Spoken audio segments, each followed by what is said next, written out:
Welcome to The Complete Athlete, a series for athletes who first understand the importance that mental toughness plays in their sport. Second, who want to have more control over their emotions, both on and off the field. Third, for athletes who want to decrease their chance of injury. And finally, this series is for athletes who want to increase their mobility, coordination, endurance, and overall strength. Every podcast in this series covers the key components a successful athlete needs mentally and will be followed by either a short clip targeting the most common problem areas for athletes or a full yoga class that helps connect mind and body, helping create the complete athlete. For more information, go to www.ishawarriors.com/complete athlete info.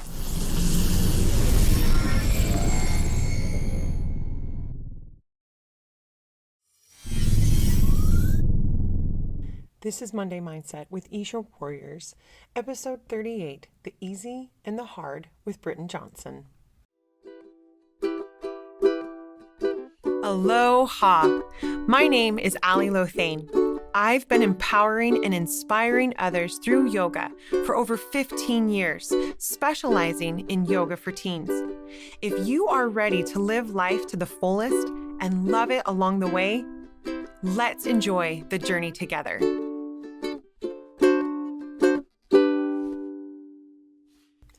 Good morning. Are we ready to have the best week ever?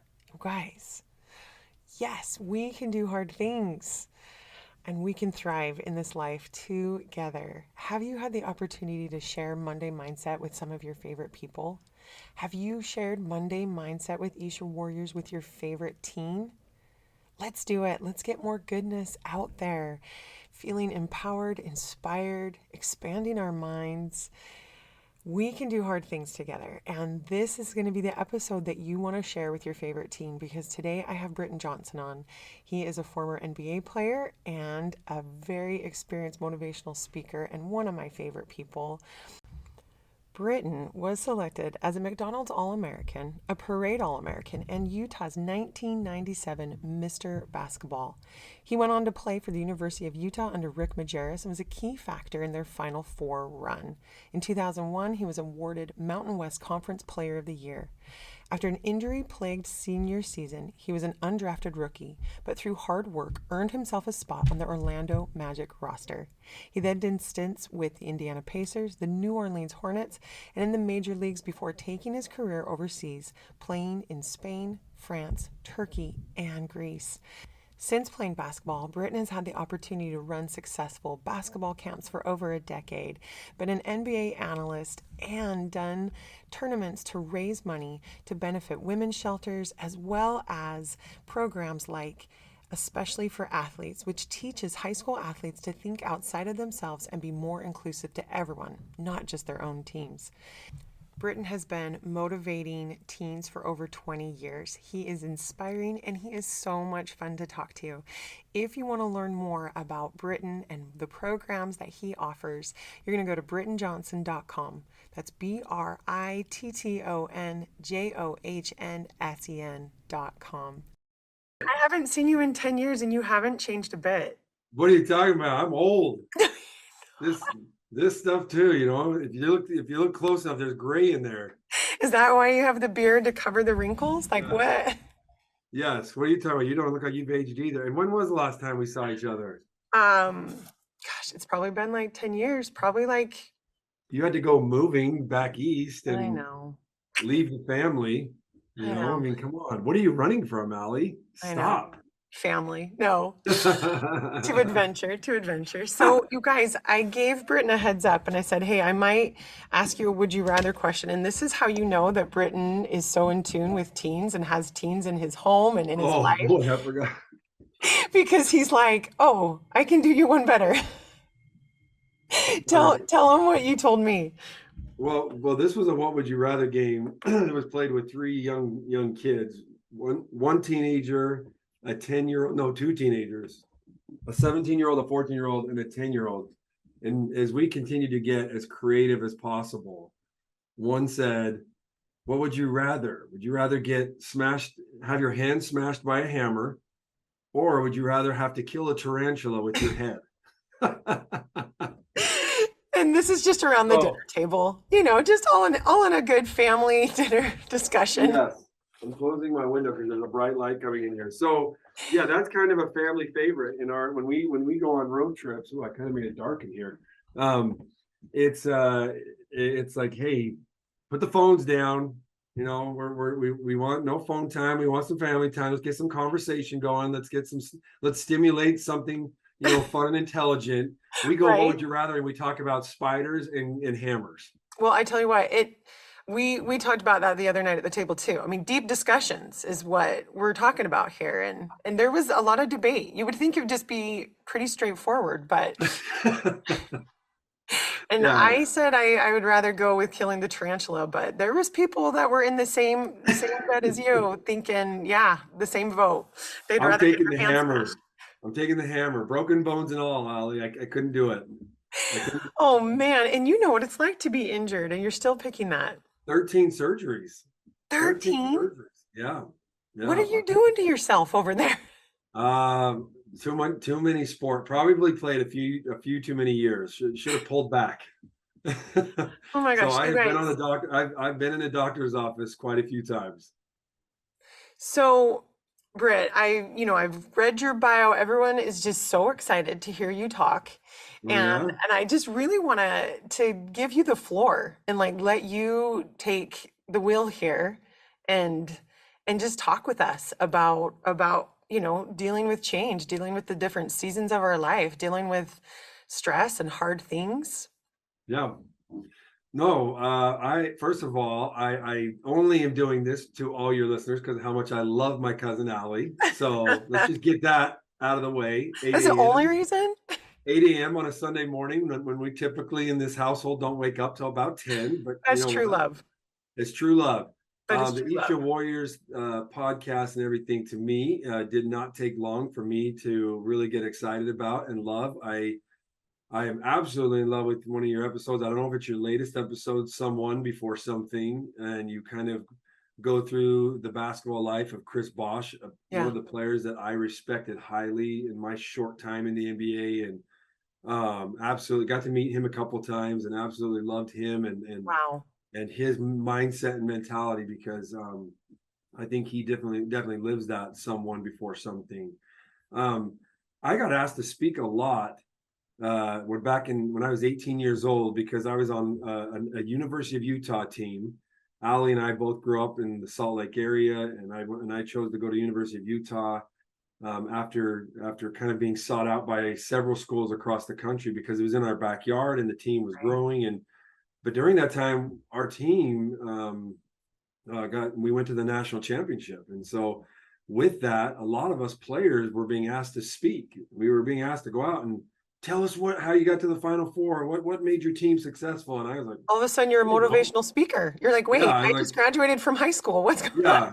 yeah, because we have a guy named Andre Miller, and he scores a lot of points, and I don't know, and I didn't know, and it was, but I got the chance to go out and just have to start forming thoughts and not sound like an idiot. And I went to my mom and dad, who are great speakers, and Yeah. asked them like, what should I say? And we started putting things together, and I kind of gained a passion for it, and then served a 2-year church mission with the LDS Church and got a ton of opportunity to speak and do things there. But I sort of gained a passion for just trying to help people out, and I think that gave me a lot of good balance in my professional career in the NBA and playing over in Europe to sort of do the someone before something. Not I didn't have that phrase at the time, Yeah, but I look back and I'm like, God, I believe I was trying to live something like that absolutely. and think how could I use this awesome platform and opportunity that I was blessed with because I'm 6'10", Right. and you get a lot of attention. People ask you how tall you are. People ask, do you play basketball? And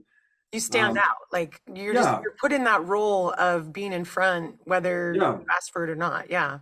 yeah. You get a lot of people that ask you questions, especially in an airport alley where we last talked. And my wife told me you need to be friendly all the time, and sometimes you don't want to be friendly all the time.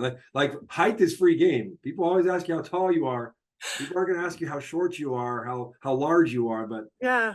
you have to be friendly. But anyway, I kind of just gained a passion for learning about what makes people tick, what makes them happy, what makes them sad, what, what, so I've enjoyed doing podcasts. I've enjoyed going out and speaking. I have kind of a little, unique formula I use. And I'll tell you what's cool and what I loved about your podcast, that episode, Someone Before Something. I think we all there's so many great pieces of information out there you can get in today's world, right? If you go to YouTube, you can YouTube motivational speakers, right? Like Tony Robbins can wow you for hours. You can go to you can find just amazing Chris Bosch quotes and things. And at the end of the day, whatever you're using, and if it's making your life better, I say you do it. But I think there's a formula of there's an easy and hard, and the hard is I'm actually living it. I'm not just listening to it, I'm living it. And the easy is, I listen to it, this makes me feel good, but I'm not going to apply this to my life. And 100%. I love just to continue learning. I love to continue learning. So I listened to that podcast and I'm like, oh, this is amazing. Like teaching a kid, your why, teaching a kid, you're something before, become someone before something. I'll end with this. On this little rant I'm going on. I'm loving it. Coolest things I ever heard somebody say. I listened to John Wooden speak right in his 90s, right before he was about to pass away. John Wooden is one of my husband's favorites. Yeah. So here's a guy, he's in his 90s. He's probably, safe to say, learned more than anybody in this room that we were listening, because I was at this McDonald's All-American banquet. I was one of the players that was getting to hear him speak. And I'll never forget what he said, Al. He said, I'm not finished on this earth when I die. You're actually finished when you stop learning. And I'm like, well, that's kind of deep, because I bet that guy's learned more than anybody as a coach, as a life coach, as a person. And it's like, man, so when I go out and do kind of my job in life, or I'm talking to people, I'm like, man, stay humble, stay willing to learn, stay willing to, and so anyway, I have found this little recipe that I think we'll get into, that I've taught with others, and I've gotten conversations with others. It's been fun. So yeah, I'm excited to do this because, hey, I've already learned from you, Al. So this has been fun. Isn't that the best though, when you get to learn from each other and we get to enjoy this journey together? Yeah, right. Absolutely. I think the people that seem most miserable are ones that think they have the answers to everything, right? And you're like, you're doing a lot of talking, dude, and you don't like listening. And I find myself needing to shut up, right? Because I like to talk. I've been blessed with the gift of gab, but there's times when it's just like, no, you need to listen to this person. This is where you need to shut up and just listen. Be at the campfire and enjoy the fire and just listen. Yeah. But and the best coaches I was around were the ones that were willing to learn from others. My college coach, Rick Majerus, even though he was a character, that's one way of saying it. Yeah, he was a character. He brought several coaches in from other colleges and the NBA and high school coaches. He brought high school coaches into our practice to teach us certain plays that he was like, I don't know this. I need you to come and teach it. And he had kind of a humility about him that was interesting. And I think that's why we were very successful. That's cool. I love that. Yeah. Oh, I love that. Well, I want to learn from your story today. I want to listen to you. That is funny that, after, and I'm going to include this in the show notes, the article that you sent me from Coach Don Meyer. Yeah, Don Meyer. And we'll include that in the show notes. But I was so fascinated by it that I started writing up my own list of easy and hard. Yes. Yeah. The Ali Condi, or no, not Ali Condi. Lothane. I know. Luthien or Lothane. Hey, listen, just tell hubby I'm always viewing you as Ali Condi. Okay, I'm sorry. It's fine. I love my roots. You love your roots and you love who you are today and who you can become. So I embrace my maiden name for sure. Good. I love it. So yeah, so where did it all begin? This whole idea of easy and hard. So kind of going back to my basketball career in college, and I'll even take a couple years before that. In high school, I played for high school, Murray High School. It's right in Salt Lake City, Utah. And if I had somebody say, tell me what your high school basketball career was like, the thing that would come to my mind is that it was fun. Yeah. It was exciting. And I don't remember it being difficult. Right. 6'10" Yeah. in my junior year. I was fast. I remember being able to score easy. Yeah. And blessed with the ability to play the game. I had an older brother I was always chasing, and so Right. there's a ton of statistics. I always say the younger brother chasing kind of that carrot of the older brother. You remember my brother Jeff? He was one of the Yeah. best players in the state. Your high school, the East High Leopards, always chanted Johnson's overrated. Do you remember that? Oh, not me though. You know that I was cheering for Not my girl Allie. No, she was shut up about my cousin. Um, you. and so I was fortunate to get a lot of fun awards. We won the state championship. We went to a couple state championships. I was awarded the McDonald's All-American Award. They only picked 20 players in the country. And I think I was the most popular thing to come out of Murray High until David Archuleta stole my thunder. That cute and fuzzy Oh, little senior kid. David. Like, come on, David. Let me no, I'm just kidding. I wasn't, but I just remember it being fun. I chose to go to the University of Utah. It was kind of in my backyard, right? I think the Utah was probably 10 minutes from where you lived, maybe I 5. know. Right. Okay. Yes. And when I got to University of Utah, we had a really, really good team, right? I did recruiting trips back to Syracuse, back to Connecticut, UCLA. And when I went to Utah, the team was good. They had gone to the Elite Eight the year before. Right. And in my mind, all I knew was basketball was easy. We won a lot. I was successful.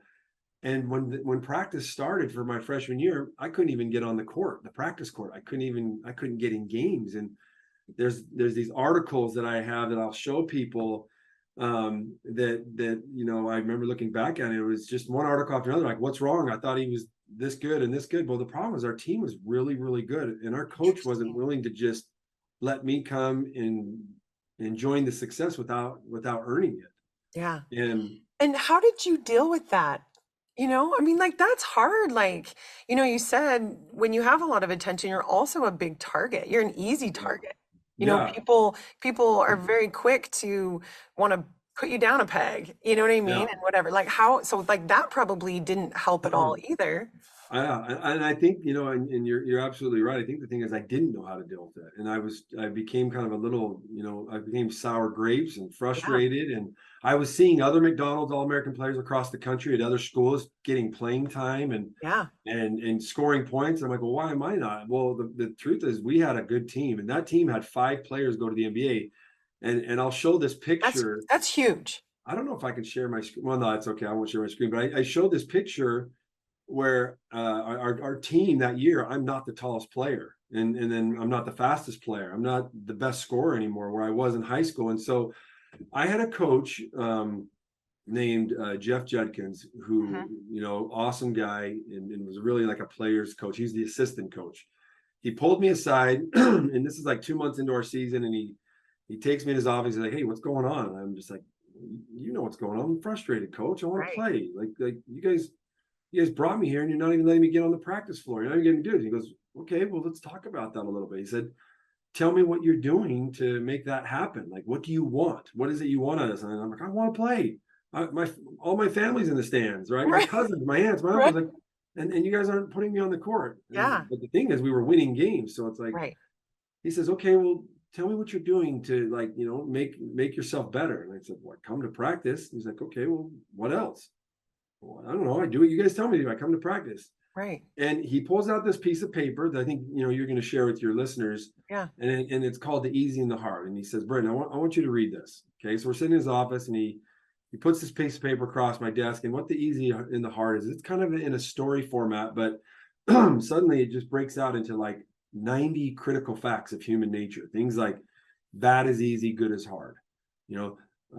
Listening, talking is easy, listening is hard. Having friends is easy, being a friend is hard. One of the coolest ones is war is easy, peace is hard, like we're seeing in today's world, right?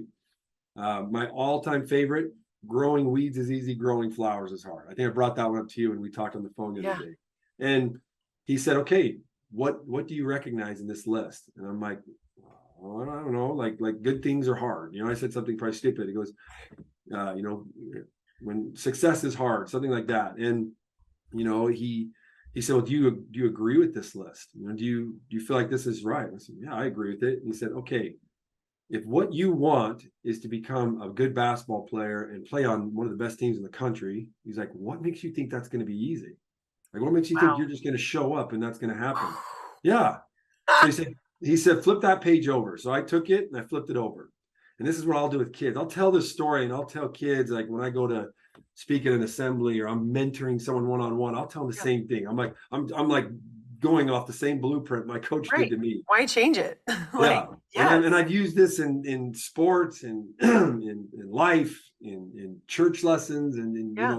trying to teach the principles of Christianity, whatever. So I did that. So I'm like, okay, I don't come to practice early. Coming to practice early would be hard. That's my hard. Showing up on time or when I'm supposed to be, easy. I don't put in extra time in the weight room. That would be hard. It'd be easy to leave the weight room when it's time to leave the weight room. I don't go to bed on time, right? That's hard. So I hard. stay So up hard. late, right? I'm a college student. I had a girlfriend. Yes. And in today's world, there's a million distractions, right? So an easy and hard for some kids today could be get to bed on time. I don't wake up on time. I don't come to the gym early, right? It's easy to come to practice when practice starts, hard to come, and then it's also easy to leave early and not stay late. So I make this list and he goes, I want you to stick to that list for the next 21 days. I think my coach was a 21-day challenge guy. So yeah. So I did. I stuck to it. So when you say you stuck to it, you stuck to doing the hard things. The hard things that I created for my own life. Yeah. And I just did it. I'm like, I'm going to do this. Like, I'm going to make almost a check mark every day that I got to practice 20 minutes early. I took extra shots. I think we created a number like, you got to take 100 shots after practice. I went to the weight room. Oh, and he also had me meet with a nutritionalist that I didn't want to meet with. I wanted to eat McDonald's every day, right? And he had me meet with this lady, and she put a diet plan together because I was always trying to gain weight. I was so thin, and I stuck with my nutrition plan. Which is hard. Which is hard. Yeah, which is hard. So it's early February. The season, starts in October and goes through January, February, and ends in March. So it's early February, and we're out in Colorado Springs, and I'm sitting on the bench, and we're playing Colorado, and suddenly Coach Majerus says, Britton, go get in the game. And I'm just like, whoa, I'm getting in. So I get out there, and he'd been putting me in here and there. Yeah. But it's funny. I have these articles where it's like another bad game by the freshman Johnson, not another disappointment. It's just like, I couldn't figure things out. Well, I get in this game. I remember catching the ball, and I just drove to the basket, and I got right by my guy. I went up and dunked it, and I was just like, whoa, that felt like high school. That reminded me of what high school was like. And I just did that in a college game. And then the next play, I caught the ball and I did something good, and I did another thing good. And then we won this game in Colorado State. And then we went to the next game, and coach put me in again, and he puts me in again, and suddenly I'm in a rhythm, and things are clicking and they're going well, and he's putting me in the rotation. And then we go to the NCAA tournament, and I'm one of the regular guys, and then we go to the Final Four. Huge. The national championship, and I'm playing 20 minutes a game. And now people are like, holy crap, this kid's going to the NBA one day. And, and it just kind of suddenly happened. But was it actually really suddenly? You know what I mean? Do you feel like it was like such an incremental thing, or like, what do you think? Yeah, it wasn't a light switch. I look back at it, and it kind of just started to create a pattern.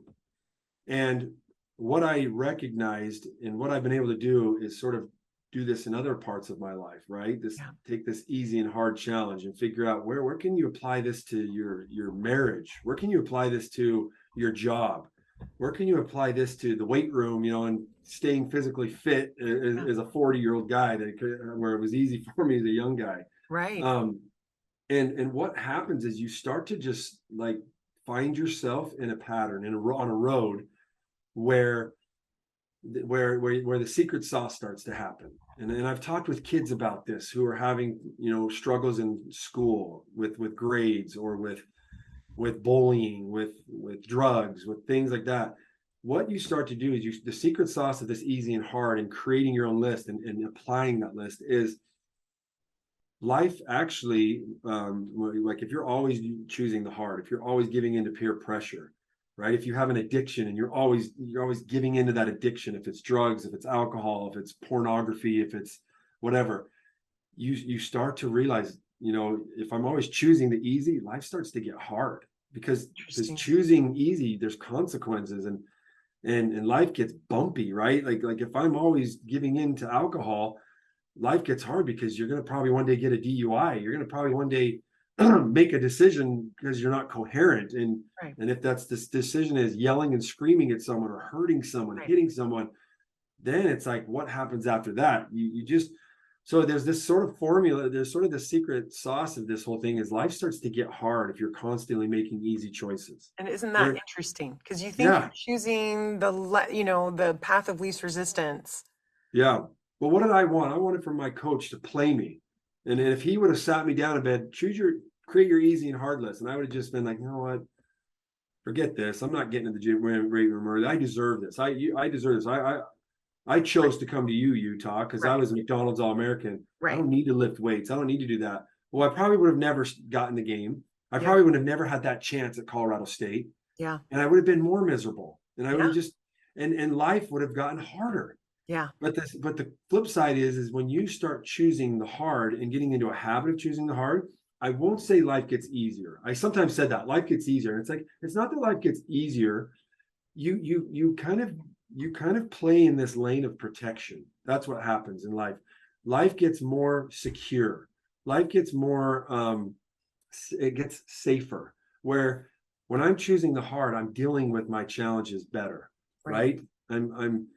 I'm learning to get through struggles easier. Like when a family or a loved one is going through something tough, or I'm going through something tough, what I've learned that if I'm choosing the hard choices, if I'm making those hard choices, I'm just a safer human being, right? And I'm able to like get through like sad things better. Maybe it's a loved one that's dealing with cancer. Maybe it's having a body part that's always hurting. What I'm just dealing with things better, and so yeah, kind of Don't you think, sorry, but like as you were talking, even just about your freshman year, it's like you shifted from being in this victim, like all these things are happening to me and like I deserve yeah, something different. And then you chose to be the hero of your own story. yeah. You're like, I'm You going to really choose to do. do those hard things.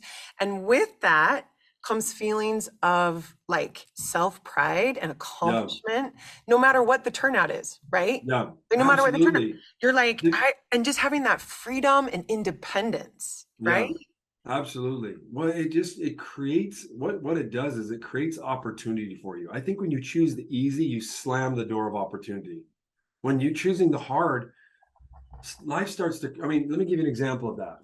My second year out of college, okay? My first year out of college, I try out for the Orlando Magic and I make it. Like I'm a free agent. I don't get drafted because my college career is just ups and downs, right? Like I have this freshman year, we go to the national championship, and then it was all about, hey, this kid's going to the NBA one day. So the spotlight was on me my sophomore year, and I had a rough sophomore year. My junior year, I'm player of the year in the Mountain Yeah. West, right? And it's like this guy's going to the NBA. Just do your senior year and you'll go to the NBA. My senior year is a nightmare. I break my hand. I end up getting mono. This big draft is coming up with a guy named LeBron James, and I'm in this draft with LeBron and Dwayne Wade, Chris Bosh, Yeah. Carmelo Anthony, and I'm trying to get healthy. And suddenly my body I get mono. My senior year in Salt Lake City, Utah, playing for Utah, I get mono, and the dream is like spiraling. And I'm like, what Right. is going on? The draft comes. I'm thinking all my life I'm going to get drafted. That was what I was supposed to do. I'm 6'10". I was put on this earth to play in the NBA, and I Right. don't get drafted. I don't get drafted. It doesn't come, and I'm sad and I'm moping. My wife and I, Lindsay, who you met, I'm in tears that night because my agent Absolutely. tells me I'm going to get drafted, and so I wake up the next morning and I'm thinking I feel sick. I want to numb. I think a lot of times in life when we're sick, we want to numb. We don't want to Yeah. feel pain, No. and it's okay to feel pain. Right. I've learned it's okay to feel pain and learn from it. Now I'm not saying like physical pain, right? I'm talking about that kind of just mental gut wrenching pain, and it's like sometimes you're like, wow, what am I going to do with this? I coach this AAU basketball team, and this dad's always coming up to me and making excuses for son. Oh, my son, he didn't have the right shoes today, or he told me one time my son's stomach's been killing him. Sorry, he played so bad. And or one time he said my son's shot was off because we went to a church gym and the ceiling was low and it changed a shot. And I finally told his dad, I'm like, hey, let your son have a bad game. It's Right. okay. Let him have a bad game. Let Yeah. him feel pain because you know what? You're Yeah. going to learn from that. You know, our Yes. local basketball hero here in Salt Lake, Karl Malone, was a terrible shooter. And everybody said, you're a terrible shooter. You know what he did? He went and worked on his shot. Right. He actually became a pretty good shooter for a big buff guy that didn't look like should be a good shooter. Right. He became a good shooter. So I So was if going we're to tell not you, willing to sit in the pain, if you're not willing to be like, yeah, this is a hard thing, I'm going to sit, and I was thinking about that too. Like, why is it we want to avoid it so much? Like, yeah, because hard things bring up emotions that we don't, like you said, we just want to be numb. We don't want to feel I don't disappointment. want to feel disappointment. We don't want to feel humble and Yeah. frustration and You don't want to feel it. And we all want to, and I'm not a psychologist. right. So I'm not going to say that the you should be living with anxiety, right? Because I know Right. that's Yeah. there's some people's anxiety is higher than others. Yeah. But I feel like a lot of times we talk about, oh, I've got anxiety, and my wife and I, when we kind of feel like our kids are feeling anxiety, we're like, okay, what are we going to do about this? Right. Like, We're let's, we're gonna hide it, yeah. numb it. Do you need medication? Do you want this and that? Sometimes medication you need it. I'm Right. not saying that's a bad thing. Absolutely. But it's like, what can we get from this? Let's go on a walk. Let's go on a hike. Yeah. Let's go outside and do 20 push-ups. And let's see if that makes you feel better. Let's try this. Let's try that. Let's take this. So when I didn't get drafted, I woke up that next morning just sick inside. I felt like I let down my family, all my brothers and Yeah. Jeff and my dad and my parents. Everyone thought I was going to be the Johnson that got to go to the NBA. You're the 6'10" one. You should go. And I remember, Ali, it was awful. I felt sick, sure. but you know what I did? I Yeah. broke out the easy and hard list. And I was like, hey, let's go. What can you do? And I flipped it over and I'm like, go to the gym this morning and go lift weights. Call your agent and say, hey, what's next? What are we going to do? Wow. I didn't get drafted. Wow. Start making a backup plan. Maybe basketball is not your thing. What are you going to do? Like, how are you going to use your education? I started creating a list. And so my agent says, hey, Absolutely understood that you were somebody. Do you know what I mean? Just the fact that you were able to move through. I mean, you know what I mean? Like if your whole life that had been wrapped around like that's the only thing that is, you know what I mean? Like that title of being an NBA player, like, but look at how you were able to move through that. Like that's just that going back to like, I am somebody more than just this title. Yeah. I love that. I love that part of your podcast. And I think it's a beautiful saying. I think there's other ways you can say it too. Like my dad, Mr. Fred Johnson, Yes. He gave me the most amazing advice. He just said, when things were going up and I was on that freshman team and we were in the national championship and, I was walking around Salt Lake like a rock star. I was, we were eating free at every restaurant and the Jazz were good that year. And so basketball was huge. Yeah. My dad said, fame is fleeting. Don't let it absorb you. It was awesome. I was like, whoa, okay, I won't. And I tried to always stay fun and goofy and not let it absorb me. But when I didn't get drafted and I created that list, my agent got the Orlando Magic to agree to let me come and try out. So I didn't get drafted. So I was on a tryout, just like kids try out for high school. And I went down there and I created my list and I got a trainer. I got healthy. I went down to Orlando and it was like, whoever is going to be in my path to making this team, I feel bad for him because I'm making this team. And there was a moment that was kind of fun. My first NBA game was in a preseason game against LeBron. And in that game, I steal the ball and I go down and I dunk it on him and I get an and one. It's on YouTube. If you don't believe me, you can YouTube. Oh no, it's actually, I started typing in your name to get to your website. It's a terrible video. No, it's the first thing that pops up when you do a Google search. Britton Johnson slam dunks over LeBron James. I'm like, how many people have that when they're Google? It's my Ice baby moment. It's my one hit wonder. It's my Vanilla Ice moment, right? Like everyone sees me and you're like, do you remember when you dunked on LeBron? I'm like, yeah, I remember that. You want to talk about anything else? I can eat 3 cheeseburgers too. I can do a lot of other things. So. But anyway, sorry to interrupt. I just love it. My Ice baby moment. Yes.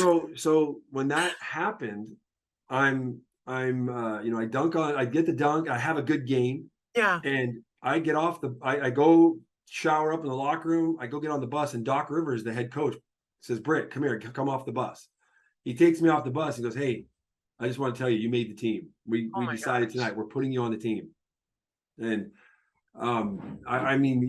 it was just a cool moment because I knew what I had struggled to be from. But, it's like you think all is done, but he's like, no, listen, I've got 15 players on the team right now. I've got to cut somebody to put you on. And so I can't guarantee you through the whole season, but I'll guarantee you through November 10th. And at November 10th, we have to decide if we're going to keep you for the rest of the year. And so the first thing I did, he's like, you can call your wife, call your family, tell them you're on the team right now. And I'm just like, I did it. I made it. University of Utah was this just constant struggle of, is this kid really an NBA player? Majerus, my coach, was always telling the media, Britton's not an NBA player, or he's always kind of going against me. His style was knock you down and then build you up. Majerus' style, it doesn't work with kids today. His was military style. And so I just remember being able to call my brothers, my Jeff and Brandon and Joey and my mom and dad and Lindsay and everybody, and just saying, I made it. I made the team. And the first thing I did, Allie, was I circled when the Utah Jazz game was. I get to come home and have my homecoming, right? And play in front of my hometown.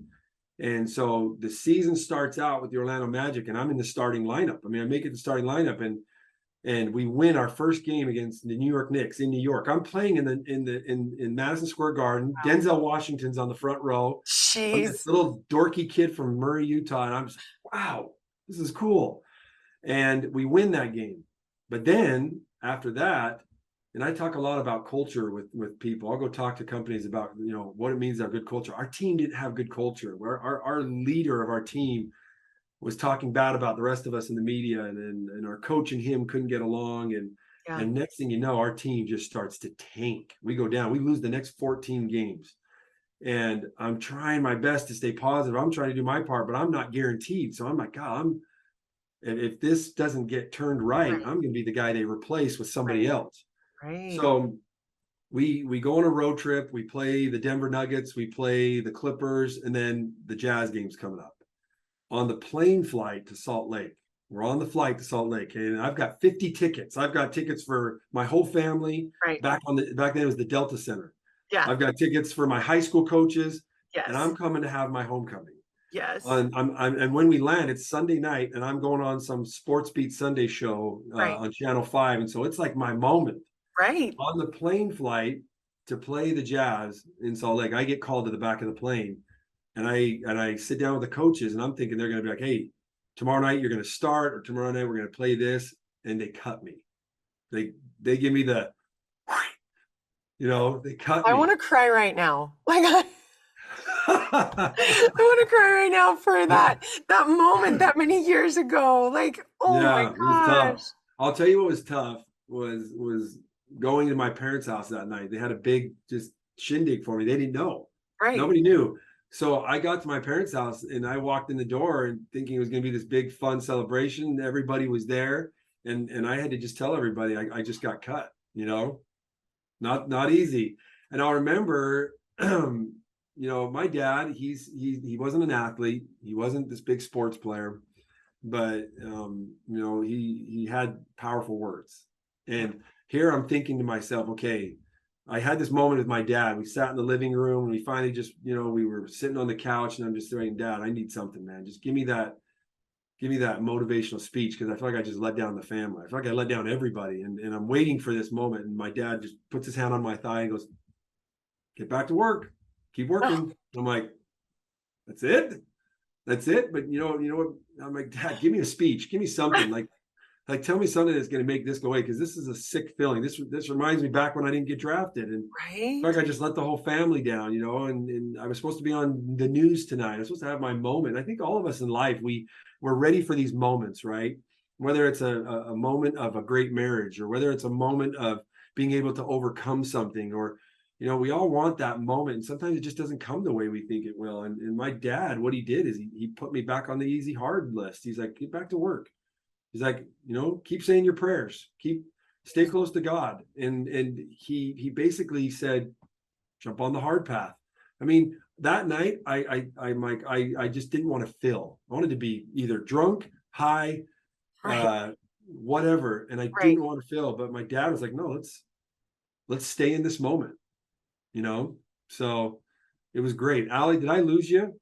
Nope. I'm still here. I'm just enwrapped. I'm just here. No, I think I froze though. No, but you're good. I remember the next morning kind of going back again, not to kick a dead horse here. I grabbed the list, And I was like, okay, here we go. What's the easy hard? And I don't want this to sound like a dredge thing. Like, Yeah. sometimes it is fun to get that quote that inspires you, right? Sometimes it is Right. fun to hear a Tony Robbins thing. It's like, oh crap, that's what I needed. Yeah. Yeah. And the easy hard list isn't the sexy list. It's Right. like it's the all right, man. But what's great is you can look back and be like, wow, the last 10 days I've been choosing this, and it's actually created some change, right? I mean, think how you grow flowers. Yeah. Flowers isn't this bam, you there's a process. You got to weed, you got to dig up the dirt, you got to plant seeds, you got to water, you got to use sun. Yeah. And then 10, 20, 30, 40 days later, bam, some roses pop up or something pops up, and you're like, oh man, whatever it is, those make me happy. And I had to work for it. Yeah. You know, Britt, you're talking about, hey, it's hard work growing flowers versus, I mean, weeds we know will come up in cement. you don't have to do anything to grow it. You throw a pile of dirt on the ground, and those stupid things come, Yeah. right? So what, you're talking to a group of teenagers and they're like, why would I want to choose the hard? Like, why, you know what Yeah. I mean? Like, help me understand, like, what, after you didn't, when you got cut from Magic, Yeah. and you're looking back now in retrospect, how did choosing the hard help you thrive in life? What I started to understand is that it provided opportunities for me. Okay. Right. And when I got cut by the Orlando Magic, and I'm just thinking, what's next? I went back to that path of okay, what's the hard things to do? What would have been easy to do? Easy would have been to numb myself, not feel and not learn from this. And just I watched a lot of my teammates, Ali, a lot of good friends and athletes when that professional life ended, and that high of always being able to. I heard you say something about Chris Bosh, like a lot of these kids that grew up in bad neighborhoods got to experience what it's like to go out on a court and feel a crowd cheer for you. There's something there that a professional athlete experiences that it's almost you can't replicate it anywhere else. And when it ends, it gets tough. And Oh, I saw a lot of absolutely. teammates turn to alcohol, turn to drugs, turn to some bad choices that just really wrecked their lives. And I remember that night when I got cut in my hometown, I wanted to take that path, but I was like, okay, the harder path is going to be get back to work. I went to the minor leagues for 2 months, and it was difficult. I mean, I went from living in the NBA to Ritz Carltons, Right. private jets, money to the minor leagues was not that. It was rickety old buses, motels, making like $200 a month to eat at McDonald's, being away from my wife. Yeah. And then the cool thing is I did stick to that hard path, and the Orlando Magic brought me back for the last month and a half, and I got to experience, opportunity Yeah. knocks. Right, I got the next year, kind of went down the same path, and had an opportunity for the Indiana Pacers to call me up. Yeah. And when I landed in Indiana, my childhood idol, Larry Bird, was the general manager. He shakes my hand and says, welcome to the Pacers. And he says, what position do you play? And I'm like, what position do I play? Like, you guys just gave me a contract. You don't even know what position I play? Because what had happened, and this is a whole other story. This was during the Malice in the Palace when the Indiana Pacers Oh, and the yeah. Detroit Pistons got in a big fight. Yeah. They needed bodies immediately. So Right. they called my agent. They called my college coach. They called my coach. They called like 8 different people, and apparently they all said, "Take him. Yeah. He's playing well right now, Yeah. and you can trust him." And Yeah. what I realized is when you're making these easy, hard choices, Ali, you're creating a pathway behind you, and that pathway is your pathway of opportunity. People go to that pathway, and they want to give you an opportunity. So if you're an employee at a McDonald's store and you're feeling miserable, well, how do you know someone's not going to call your boss one day and say, hey, this person is applying for a job, should I hire him? Right. If you're a young kid in high school, how do you know someone's not going to ask your teacher one day, what kind of student was that kid? Right. And provide an opportunity for you. Are you making the hard choices every day? Are you respecting your teacher? Are you turning your homework in on time? What if it's a neighbor that the easy decision feels like, I don't want to talk to that neighbor today. I don't want to be nice to that person. I learned that I got an opportunity to play for the Indiana Pacers. I was a rental player. I was only there for like 4 weeks. Mm-hmm. I got an opportunity from a coach and a general manager that never saw me play, but they went to my pathway. Yeah. And they learned, well, this kid's making hard choices. He's making so why I love to teach this to kids and apply it because it really is, I believe, a solid truth we can all agree on that we all have every single day things that we just sort of naturally want to do that are kind of those easy choices, right? Like maybe it's maybe the easy and hard is getting off your phone. It's easy to sit on our phone all day and just scroll and be on social media and compare ourselves to others. Well, the Right. hard thing would be is limit yourself. Okay, like go only be on your phone for an hour a day, or only be on your phone for a little time, or get away from social media. And if you have the urge to go back to it, stay away from it and see what it does for you. um, if you're dealing with depression, if you're dealing with anxiety and things, make a list of things that you feel like would be hard for you, like going on a walk every day, going on a hike, going and serving someone else, right? Find somebody else in your life that you could serve, like take cookies to, or take a meal to, or and it probably doesn't feel like the easy thing to do. It's probably the hard thing to do, but do it. Um, Well, and I Lindsay, think my too, when I was thinking about this, the easy and the hard, like, and this is why, I think this challenge I'm throwing out there to everyone listening to this is to make your own list. Because yes, what's hard for you could be easy for someone else or vice versa. yeah, You know, yeah, and I love that a hard thing could be incremental. Like it could be, you know what I mean? Like moving you yeah. to where you want to be. Yeah, and I think in life, when we hear a great motivational speech, right, or we hear something that moves you, the easy part is to listen to it and be like, man, that was awesome. It got my heart racing, it got me Yeah. crying, got me feeling something. The hard thing is now, how am I going to apply that, Right. right? So I've gone to junior high kind of seems like the sweet spot to go talk to kids, because they're not the high school kids that know it all. They're not the young grade school kids that are They're they're like, still picking their nose and yeah, clueless. right. They're kind of a little bit at that stage where, I can do this. And I always tell the kids, okay, create your own easy hard list. And but listening and maybe even creating the list is the easy part. Now let's do the list. That's the hard part. And watch what this list can do for you. And whether it's a kid that's struggling with, he's being a bully or she's being a bully, or they're struggling with listening to their teacher, they're struggling with doing homework. It's like everyone's got something that's hard in their life that they can go for. And for me, I'll be honest with you, it's interesting. I got a call. I got a job in sales once, and I have the gift of gab, but I Right. honestly hated doing cold calls. I hated it. It made me nervous. I always felt like, you're the one that can talk. You better close this deal. And I got nervous and I got tongue tied and I hated doing it. I sold for this software company, and I was in a room full of other guys. And I'm like, I already know I'm the funny conversationalist here, but they were selling better than me. So it started to create fear. And the one thing that I knew I needed to do, I just needed to get reps. I needed to keep grabbing the phone and calling and Let's get do reps it. and get better at it. Yeah. And my wife Lindsay gave me this little plaque that I love, and it said, "Feel the fear and do it anyway." And it was like, man, it's okay to feel fear. Like, I was scared to make these cold calls, and the easy thing for me was I wanted to, like, instead of calling these companies, I just wanted to email them. I Right. could put together a great email or a Right. text, and Right. and I learned in sales, good sales guys, they know how to get on the phone and have conversation and ask questions like, why is your company doing this? Why is it doing that? And so I kind of went for that motto, feel the fear and do it anyway. I just went for it. And I started going after those hard things, because I think once people create their hard list, they have a little bit of fear of, I don't know if I can do this. Right. I don't know if I can wake up early every day. I don't know if I can wake up early tomorrow. And it's like, Right. no, feel the fear and do it anyway. Right. Just feel it. Now, if it's a fear of doing anything harmful to anybody, let's be very clear. I'm not telling Right. anybody to get hurt or do something stupid, Right. to yourself. But But like how we don't really think about how amazing effort is. And like let's yeah, applaud effort. Like, you know what I mean? Because we see the skill and we see people who are naturally gifted and we applaud, like, oh wow, that but like you learned how much like that effort. yeah. Oh, It's it's huge. incredible. And it can be applied mentally and physically. People that are trying to lose weight, the easy and the hard, that's one that I've talked with people about. It's like, okay, what is easy for you? Easy is Yeah. eating sweets, Right. eating junk food, eating this. The hard is to avoid it. Okay, well, let's do it. Let's attack the hard, and, and, Right. and commit to it for a certain amount of days. And let's create a list of things we can, like, eat instead of sweets, right? And Right.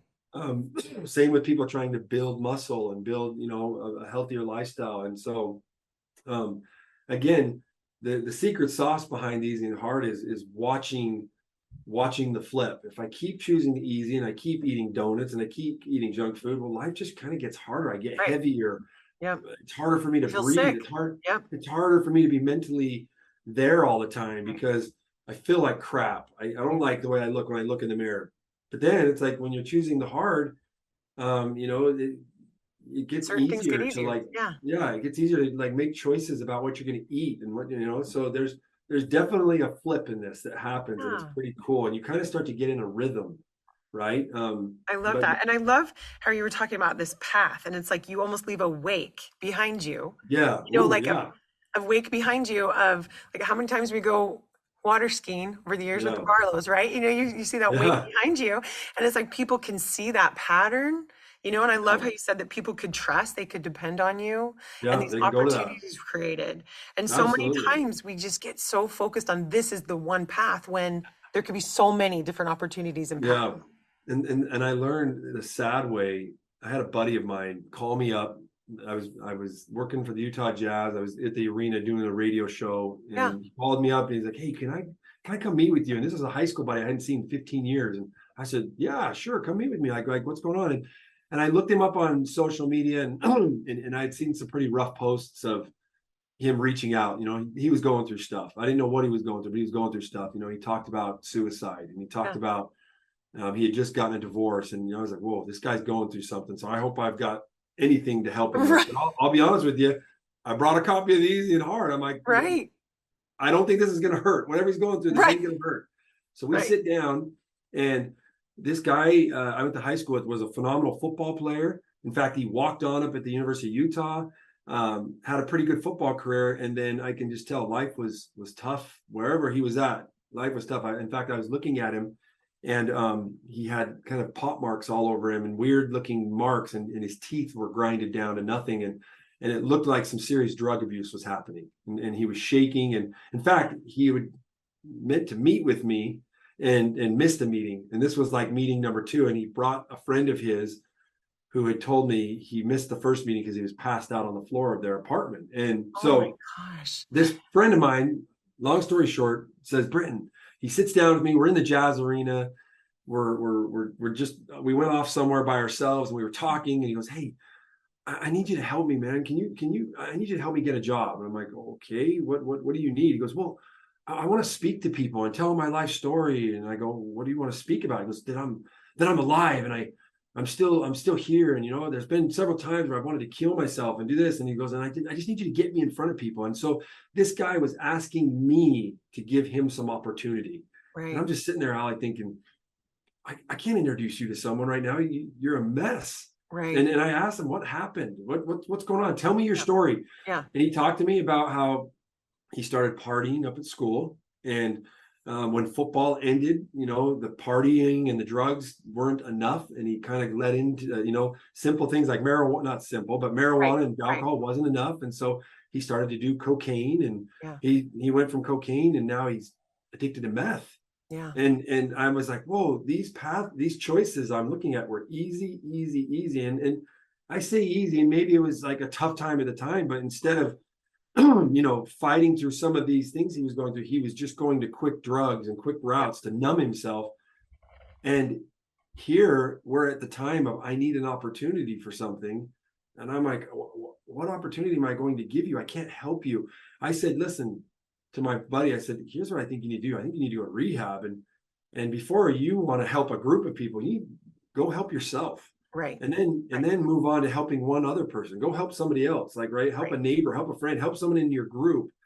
And then we can talk about doing something else. But it was a real surreal, moment experience where I was like, I don't want to like tell your listeners that I this Easy and Hard thing isn't like tattooed on me or anything, Right. right? But it's like but it's real. Yeah. It's real. I mean, he wanted opportunity, Al, and I'm But he just like, wasn't willing to make the hard choices to get it. no. Yeah. His pathway was reeked full of easy choices of just, of substance abuse, physical abuse with former spouses, and Yeah. and they want nothing to do with them now. And it was just sad. But I'm not saying all was lost. It's Right. like we can start now, but we Absolutely. gotta start simple, and we gotta start, let's get a couple wins under our wins on Yeah.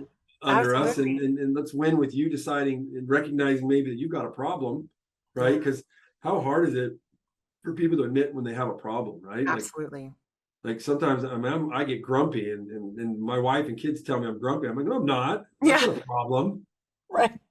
Okay, kind of is a problem. I get a little grumpy. I get a It's little easy to testy. be right. It's a lot harder to Yes. be open to being wrong, for Yeah. sure. Hands And, down. and and bless that friend's heart of mine, man. I hope he's doing good. But Yeah. I never heard back from him, but I knew like I couldn't just call somebody up and give him a chance to go speak to somebody because he was a mess. He was Yeah. shaking. I mean, I Yeah. just remember we were in this little room at the Jazz Arena. He was shaking and yeah, I mean he wanted a quick fix and so yeah, I think a lot of times there's so many good quotes out there. I think a lot of times we're like, man, can we see the light at the end of the tunnel? And how do I get there? And it's like we want that light to just appear to us, right? Right. To come to And, us. Yeah. and sometimes you just got to light the tunnel up yourself, right? You got to Oh, just, I love. you Yeah. know, I saw a phrase once that said, I can either wait for the light at the end of the tunnel or I can light that tunnel up myself. And the phrase actually said, I can light that SHIT up myself. I won't say that on your podcast, but it was kind of a cool phrase. And Yeah. sometimes you got to figure out how do I light this thing up around me? And Yeah. it's usually hard stuff Yep. it's usually hard, right? Absolutely. I love that. I got one more Changing that. quote for it. Yeah. I Yeah. got Tell one me. more good quote for you Yes. that has to do with opportunity. Yeah. There's this famous painter. His name's Chuck Close, and he paints these incredible paintings. Like I guess he's world renowned. I think he passed away recently. And I was listening to a documentary about people that were successful, and he says people ask me all the time, how do you do this? Where does your inspiration come from? Right? Where do you get this inspiration to make these paintings? And I'll never forget his answer. He said, inspiration is for amateurs. He said, I wake up and I go to work.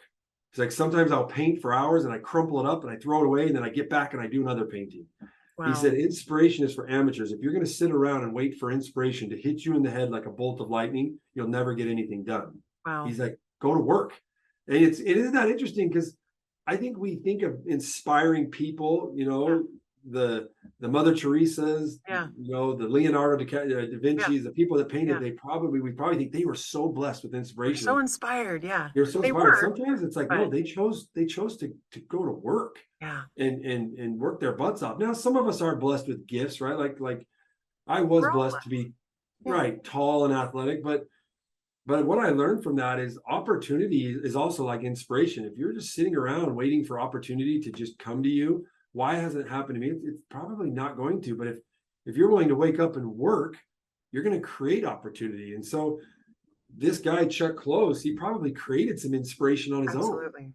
Right? I believe God inspires, no doubt, but I don't think he just wants to like sprinkle it to us without us putting in a little effort. Right. Well, I love those same words were what your dad said to you. Go to work. Yeah, okay. Go to work. Let's go to work. I didn't like it, Allie. I was like, come on, man. Like, give me something, Pops. Have a little compassion, man. Like what do I need to do? And that was a tough moment, man. I'll tell you, going in and feeling like you let the family down. That was rough. That was probably one of the rougher. Yeah. Move through a lot of really clean pain, though. I mean, you know what I mean? Like, it's absolutely okay to feel disappointment and to feel, you know what I mean, those things, and to give yourself that space to recognize, you know what I mean? Like, I don't want to stay in this space. Absolutely. I just think we all feel pain at some way or another. And sometimes pain comes and that you don't deserve, right? Sometimes you get bullied and you don't deserve it. And my heart goes out to those people. That's when I want to grab the bullies and say, stop, right? But then it's like, what's going on in that bully's life? What's making you bully people? And why is it easy for you to be rude to people? Start choosing a different path, because you can't be happy picking on this person. And right. But let's light up this tunnel. Let's light up that tunnel, baby. Yes. Yeah. Thank you so much for coming on here with me. True Love Early Morning Podcast. Hey, you got it. I mean, my wife said, because we're in the middle of building a home right now, so we're staying in a little kind of small apartment. She said, you're not doing this in our house in the morning, so you better go somewhere else. So I actually came to an office somewhere. I'm here in St. George, but hey, it's funny because like you said, when I wake up early, even when it's hard, about 30 minutes later, I never regret it. I was like, glad I got up. Like, I know. Allie, I'm thank you. because let's be honest, when you sleep in, you usually wake up feeling like a slug. Like you're Yeah. just, oh, why'd I do that? You're so welcome. I'm so happy that we got to be a wake up Yeah. call.